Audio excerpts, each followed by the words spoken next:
people that I would have been hanging out with in Ife. So Okay.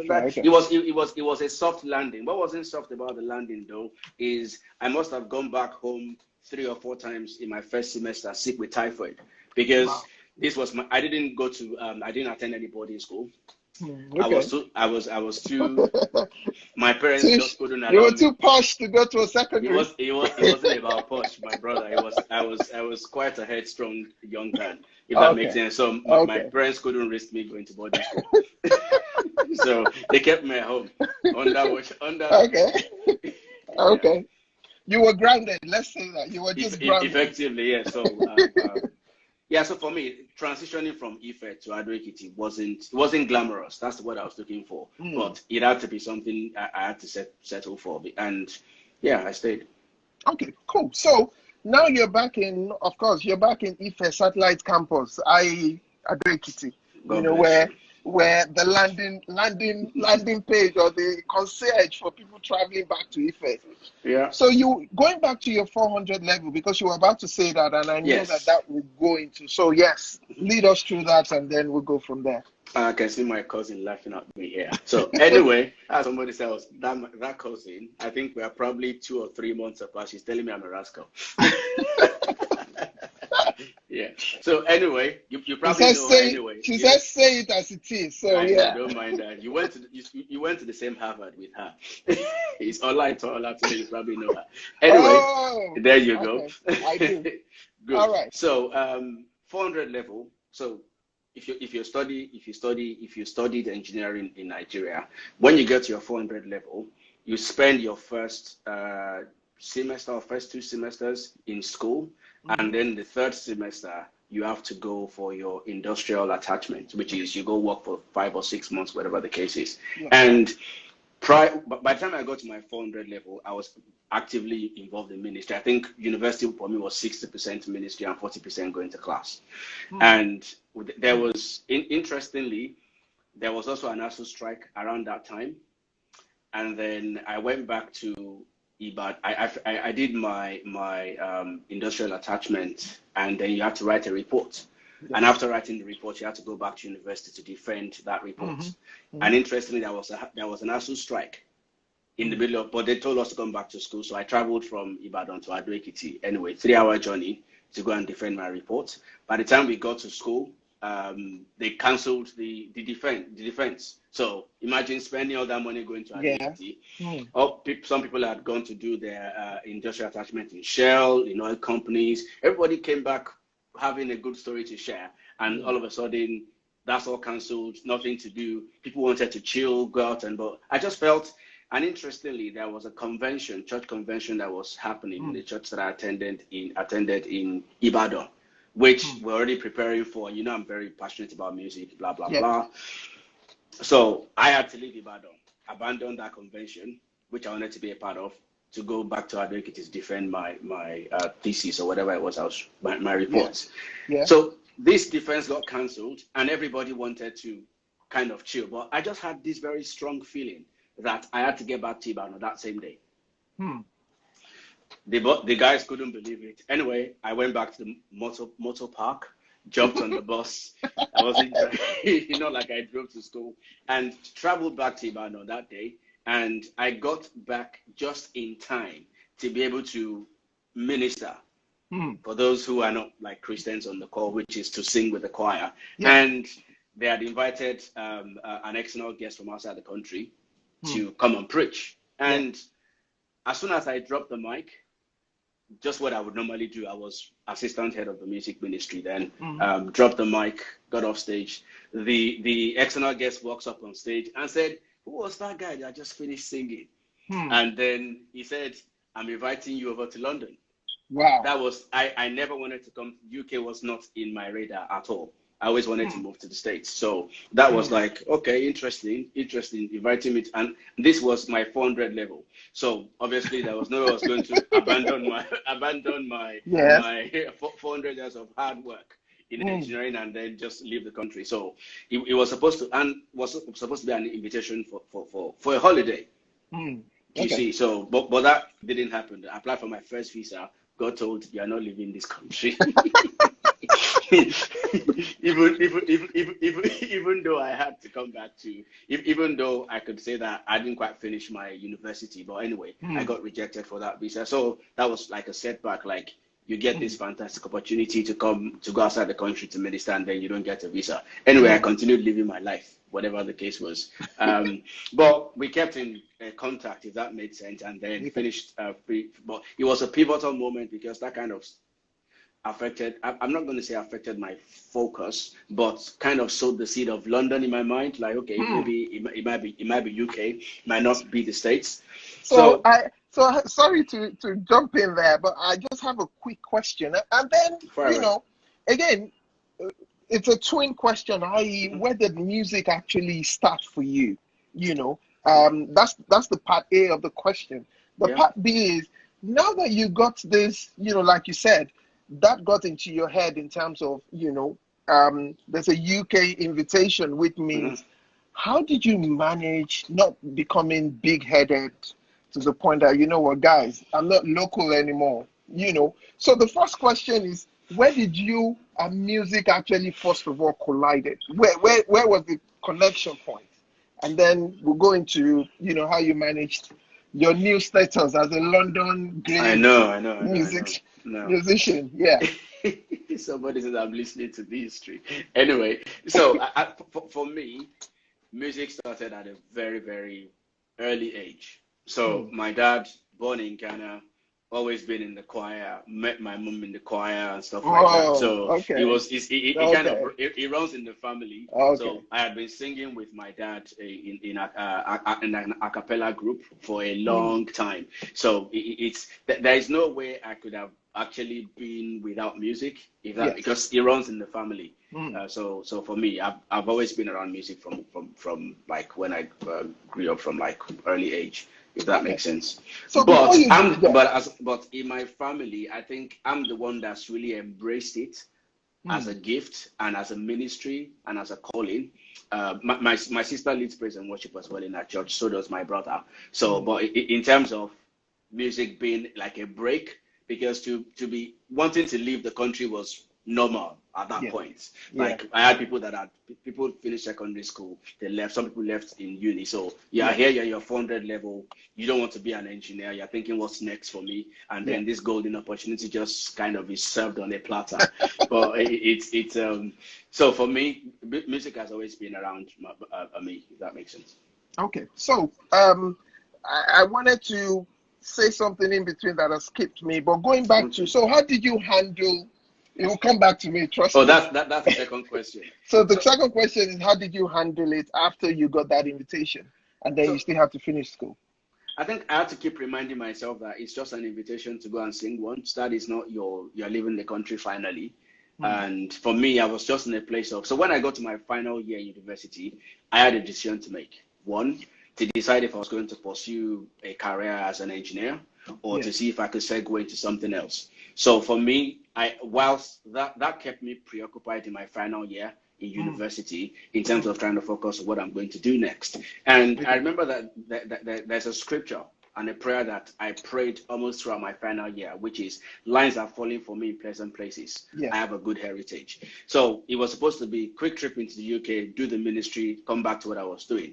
And then I decided maybe I should, and I loved planes. I thought about maybe why don't if you can do engineering, then maybe become a pilot. So what did I do? I happened to share accommodation with the person who was my best man, and whose mom was a senior employee in an airline in Nigeria. So he then said to me, why don't you then book an appointment with a pilot? Find out what they do from 9 to 5, find out what kind of life they live, see if it's going to be the life for you. So booked there. So by the time I finished uni, we booked that appointment, and I went and sat down with this pilot in Lagos in between his flights.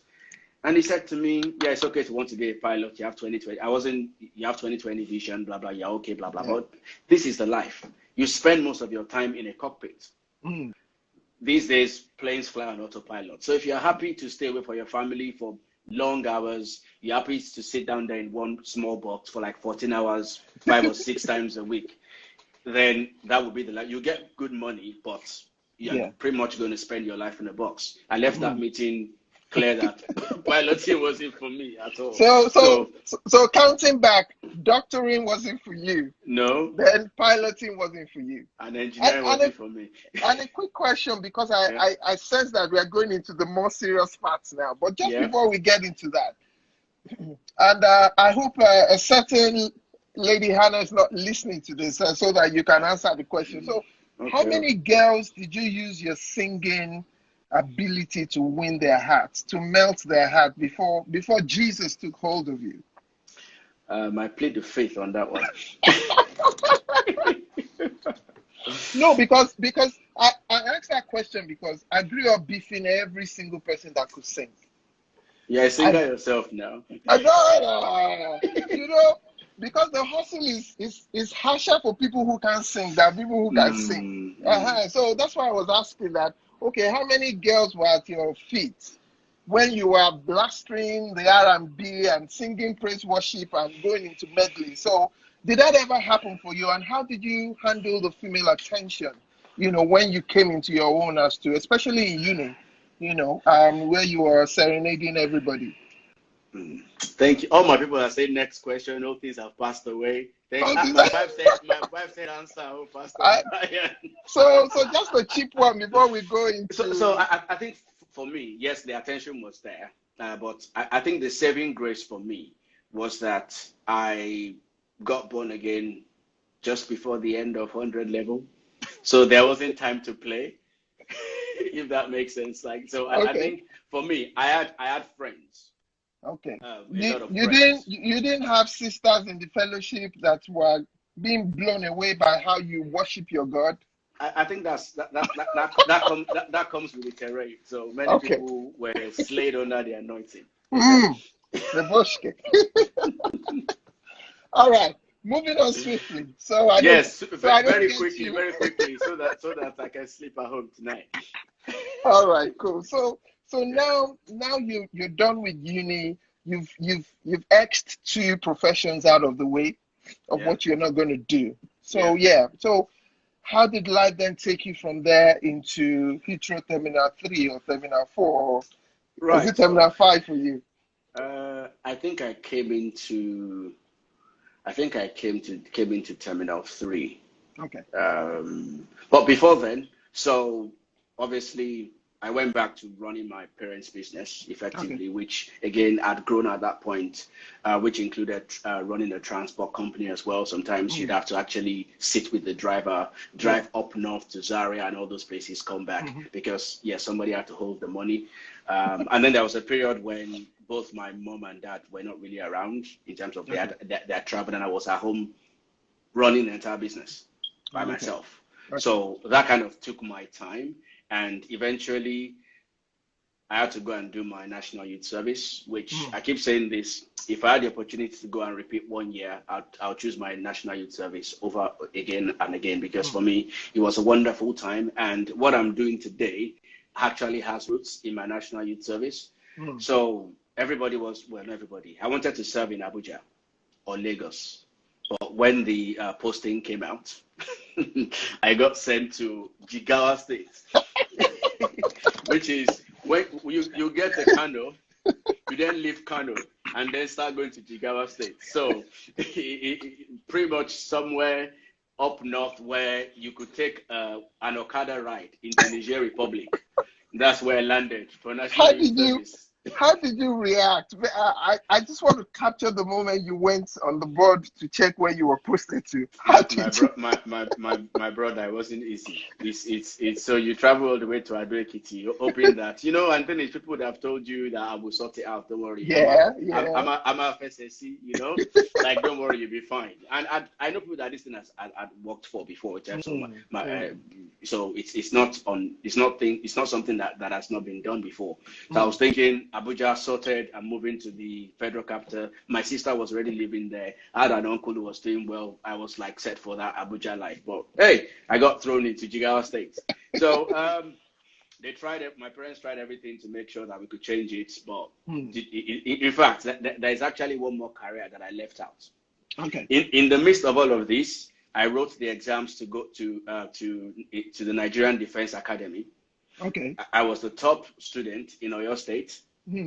For some reason, I wasn't looking out for the results because again, I didn't want to go to Nigerian Defense Academy. I had an uncle who was a top guy in the Air Force, so my dad thought. And if you know Nigeria in the 90s, it was the military guys, 80s, 90s that were really hitting big. He also was real in the military side. So he thought, if you're not going to be an engineer and you don't want to do medicine, then go and become a naval officer. This is so when we had that conversation, I passed the exam anyway. So even though jammed me, I made it into the Defense Academy interview stage. So I went up there for like 2 weeks. I did all the rigorous training and all the mud runs and stuff like that. And then I had the choice of selecting the Air Force, the Army, or the Navy. And because I like exclusivity, I picked the Nigerian Navy, which is a very, very exclusive part of the Nigerian force. My understanding then was they'll probably pick 2 or maybe 2 at the most per state for every set. So in terms of ratio, there's probably 1 to 5 or 6, 1 naval officer to like 6 or 7 army officers. So I picked the Navy anyway, and I didn't get it. So I could have been a naval officer, so that one got dumped as well. So I have tried so many hustles, if that makes sense. So that was one part of the story. Anyway, back to what I was saying. So I was running my parents' business and got posted to the north to go and do my national youth service. Arrived in Jigawa State, met some fantastic, wonderful people. One of them, Chawes on the call, another guy named Toby. It was a great crew. So what happened was that when we landed in Jigawa State, they didn't have any jobs for us as usual. So they simply did was they packaged everybody that had an engineering degree and sent us to another local government called, I think it's Ringin, which is even further up north.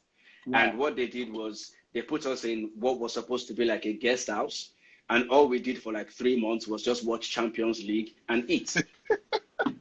So in that time, there was pretty much nothing to do. You couldn't go back home.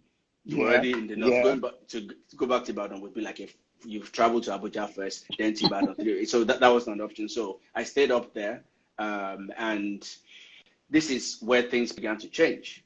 So while we were there, there was a guy who, interestingly, also attended University of Ado-Ekiti, who started training people on web design, which is HTML, CSS, and all those things. It was again, that was his hustle, and how much did he charge? I think he probably charged 200 naira per head. 2 weeks training people on how to build websites. So myself and Toby, who was my roommate, signed up for that course. There was nothing else we were doing, just a while away time. So signed up for this course for 2 weeks. And guess what?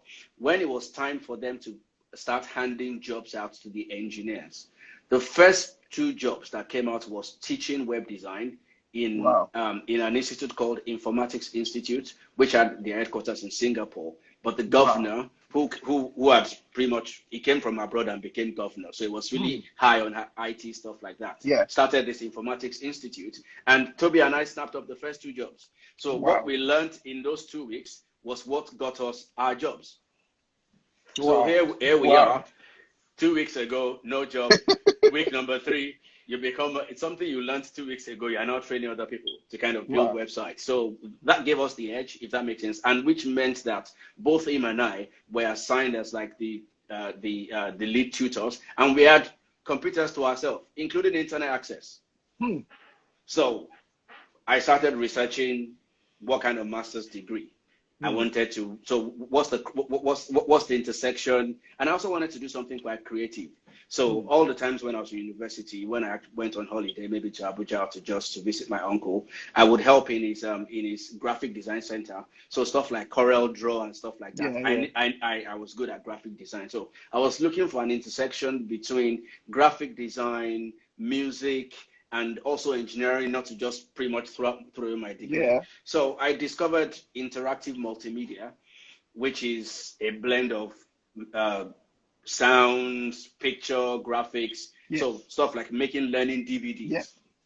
So that's how I kind of thought, actually, I think this is down my route. It's got some elements of programming, it's got some elements of engineering, and I can still be creative with it. So Yeah. I applied for my master's in interactive multimedia design, and then told the person that invited me to the UK to say, okay, I'm not just coming to minister. In fact, I'm coming to study. So Correct. long story short, I applied, got admission, and I did some certifications in web design as well. So my coming and this time around, I then applied for my visa, and I got Okay. my visa to come to the UK. So visa was secured, but I still had 6 months to burn.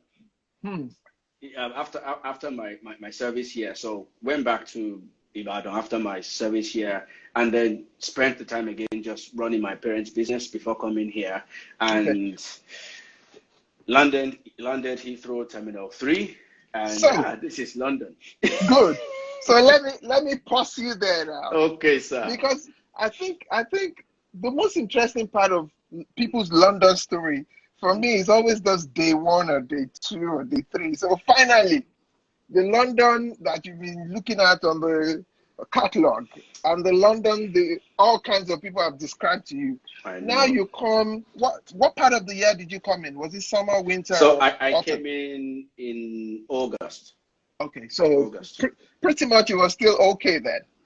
What was the initial reaction? How did you take it all in? Honestly, this might sound a bit like snobbish or like nose up in the air. When I landed in Heathrow and we started to drive, I landed in Heathrow. I had to go to Luton to go and stay with my auntie, and I was looking at all these small houses. I'm like, is this? I know. This is not the London that we've seen in magazines or we've seen in movies. What part of it? Honestly, I wasn't impressed. I wasn't blown away. I was like, all these farm-looking areas, like small houses, like the people actually live here. I don't come from like a rich home, but we were well above average. If that makes sense. So leaving that place and then coming to 2x2 rooms, and I just thought, okay, this should be interesting. A box room. It's interesting I hear that, because the honest truth is, when I came into it, it was exactly that feeling. Like I'm like, seriously. The more we drove, I was just thinking that, okay, it's gonna get better. We're just driving through a patch. We'll soon drive into the real London. I know. And we kept going and going, and like. Yeah. And the thing for me is, before I landed in Heathrow, I traveled to several countries in Africa, staying in good hotels and stuff. So I'm thinking, there are nicer places in Africa than this. It was, for me, it was a bit of a shocker.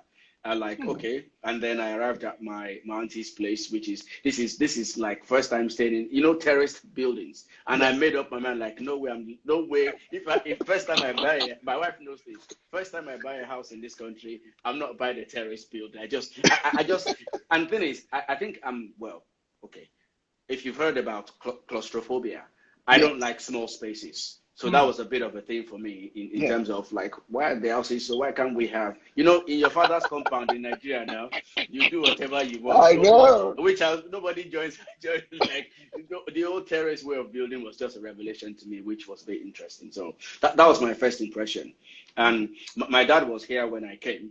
So my mom was back in Ibadan, but my dad was here. So saw my auntie, and then I had to go and see my dad the next day. And we had in fact, 2 or 3 days ago, no, actually last week or the week before the last, we've been locked down at home. That means that you can go through some of your old stuff. I was clearing out my old files, and I found a handwritten letter that my dad wrote to me on the first day I landed in this country.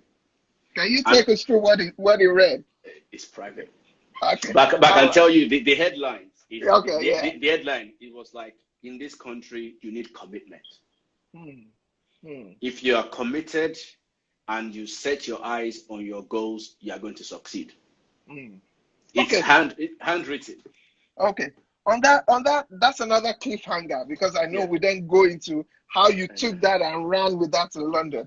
But ladies and gentlemen, I can conveniently tell you we've burned 55 minutes already. No way. Great story. We've even started. Absolutely. So like I promised, we're going way beyond. So what I'm going to do is I will log out of this and then log back in straight after, if that's okay.